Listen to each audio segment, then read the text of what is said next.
Hello, you're here for one more lesson of this AxisVM training course, and the topic for today will be the Loads Toolbar Part 2, where we will see the application of some specific loads which we did not cover in the previous video. So to start, we'll talk about the seismic loads, and there is a specific module for that called the SE1. And the procedure to apply all of these loads, it is very similar. So first we need to create a load case, and we have a couple of load cases already, but let us work like if it was clean. So we create a load case. We have it already defined, this particular case. Let us use one. And then we apply the loads, so we get this kind of dialog box for the seismic loads.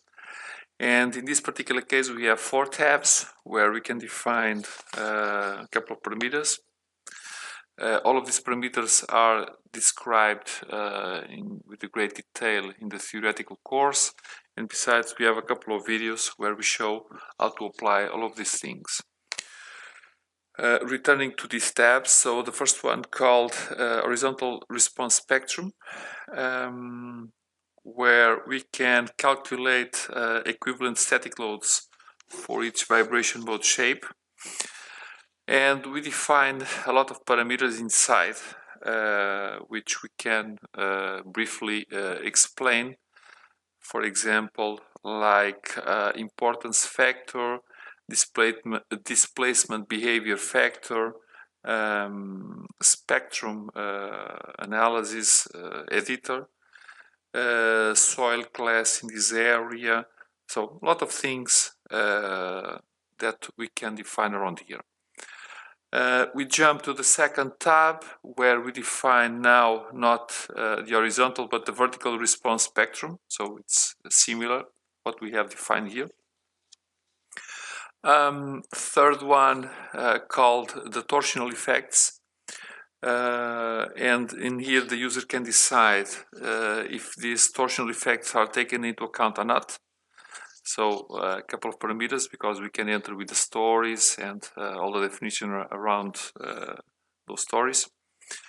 Then something called the combination methods, and we can leave these out in automatic mode, or saying to apply what is the kind of modal response the system will do or not. Okay, and we have these two areas where we can define what we want in terms of the setting for the calculation. Then we, after all of these things defined, we perform the linear static analysis, and we can evaluate the results. These results are checked with two goals. First are the displacement results, and the second one are the second order effects. So we can have all of these checked, and we show how to do that on the videos that I mentioned previously. So this is one type of load. Then we have another one called the pushover loads. There is a specific module also for these pushover loads called the SE2. Again, we create a load case. In this particular case, we have it already, so we can set something and get the dialog box where we define this type of analysis. This pushover analysis is applied more recently to the seismic analysis, and basically we can define it as a push that we can apply to the building or to the structure that we are analyzing, and so we will push the building until the building reach its maximum capacity to deform. We have a couple of steps to perform this type of analysis, so we can define some parameters in the X direction and in the Y direction, so they are around here. And we can enter in consideration also with the stories in this area. After all of this thing done, we run a nonlinear static analysis. Another one, it is called the Global Imperfection. It is this icon here. So we create a new one, and we have it in this application.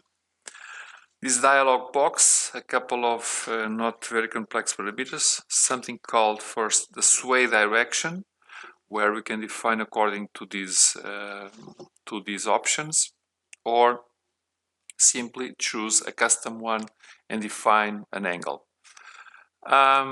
So a base level, in here we can specify the Z level where the sway begins, with a couple of options also, and structure height from which Z base level, also with a couple of options. Finally, inclination, and we have a couple of formulas, but we can enter a couple of parameters regarding the inclination. Another one, the tensioning, and the procedure is always the same. So create a load case, and then we get the icon open. This is in some way similar to the first type of load we've seen, because we get a couple of tabs. Basically, this tensioning has also a specific module called the PS1, sorry. And in here we apply what we call inside as the tendons, which can be assigned to a continuous selection of beams or rib elements. So there are a lot of parameters, so we can create new tendons with all the properties. We can geometrically transform the tendons also in this function, so we don't have any geometry defined for the moment, but we can also create a couple of base points to apply these tendons, and we can define both sections, longitudinal or cross section, with a couple of commands that we've seen already in other areas. So defining the tendons, tensioning process, so which tendons and how to apply these things. We have a couple of geometrical symbols that mean something. We can move to this concrete tab where we can check the material properties of the concrete. So a couple of values around. Then we can check results in case of having valid parameters, geometry, and tensioning process, which we don't have, so I should have an error, okay, like expected. And finally, we have something called the trajectory table, where we can build a trajectory for the selected tendons with the desired increment and the optional shift of the origin. So some properties around and some definition for coordinates, increment, and the shift that I was mentioning. Another one, I don't want to save now. So another load case, and now moving fast to moving loads. So create a moving load. We get the icon open. First, we can have one of two moving loads for line elements, or two domains. It's basically the same, a couple of small details, but it is basically the same concept. So two tabs where we can define concentrated loads or distributed loads, and we define all the parameters for each of the cases. And we can simulate a vehicle crossing a bridge, or for example a crane carriage moving in its railway. So we have these two possibilities around, and also mentioning if it is one way or two trip movement. So all the definition around, so it's also not very complex about these moving loads. And we reach to the dynamic loads, which consider for the analysis time, which is important. So we can create a dynamic load. Okay, we can have it done. We can apply nodal loads also to one or more items, so we can define something. And we can define other things around. This is one of the functions for the loads where we have a very good video explaining all this procedure, and there are a lot of concepts that we need to enter to make a good analysis. After all of these things done, we should perform a dynamic analysis, and okay, it is done. We get this kind of big dialog box with all the things inside for a proper calculation of these dynamic loads. But a little checking about this. So what is the load combination or load case? Okay, both. Time increment, so we can define a function for the timing, a couple of parameters for constants, and nodal masses or not, non-linearity, and a couple of things more. I will not do it now because it's a little long, and it's not the purpose to see the analysis itself, but how to do it.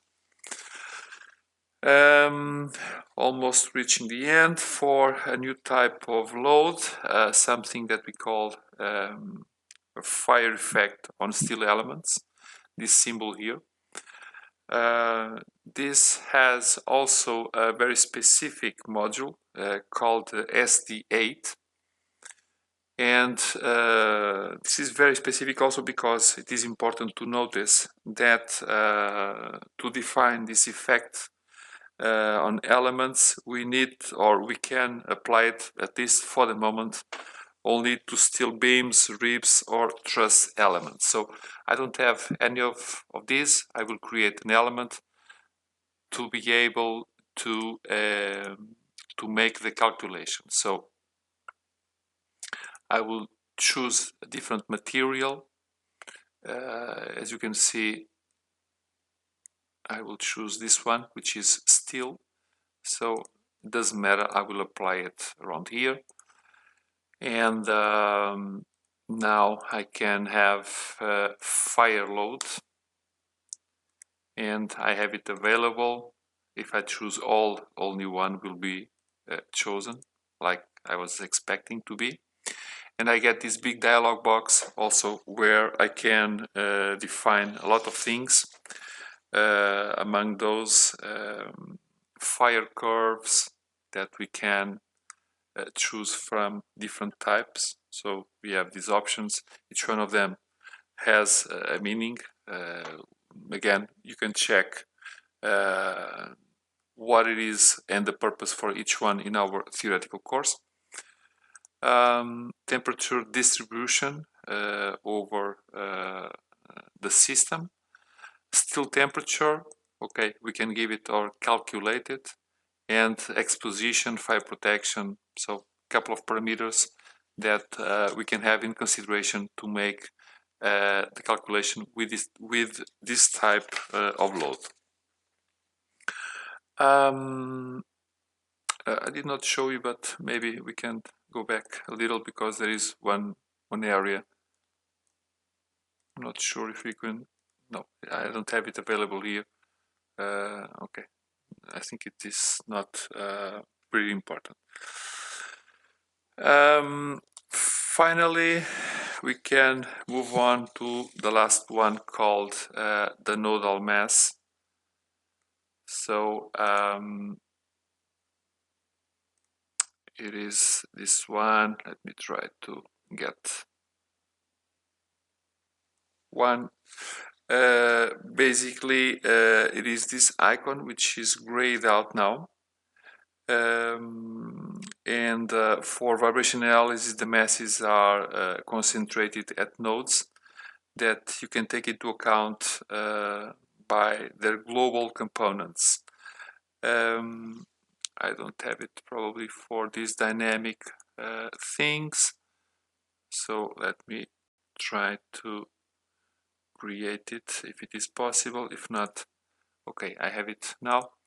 So I can apply it to all the elements, and it is a basic dialog box where we can override the parameters to what we have, or add ones, and apply the mass in the direction, in each direction, and define the mass that we want to apply.